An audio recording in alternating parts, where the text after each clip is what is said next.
జై వాసవి, జై జై వాసవి. అందరికీ నమస్కారం. బాల స్వామీజీ గారు, పీఠాధిపతి గారు తెనాలి నుండి తిరుమల వరకు పాదయాత్ర కొనసాగిస్తున్నారు.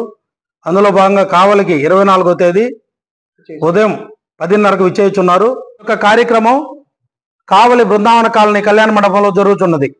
అదేవిధంగా ఆ రోజు సాయంకాలం 5:30కి శ్రీ శ్రీనివాస కళ్యాణం ఏర్పాటు చేయడం జరిగింది స్వామి పీఠాధిపతి గారి ఆధ్వర్యంలో.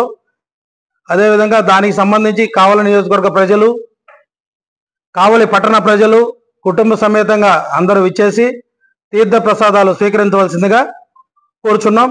అదేవిధంగా కావలి మండల ఆర్యవైశ్య సంఘం తరపున ఈ కార్యక్రమాన్ని ఏర్పాటు చేయడం జరిగింది. మీరందరూ కూడా లోక కళ్యాణార్థం చేయు కార్యక్రమం ఇది. దీన్ని సద్వినియోగం చేసుకోవాల్సిందిగా ఆర్యవైశ్య సంఘం తరపున ప్రతి ఒక్కరిని కోరడమైనది. దీన్ని జయప్రదం చేయవలసిందిగా కోరుచున్నాము.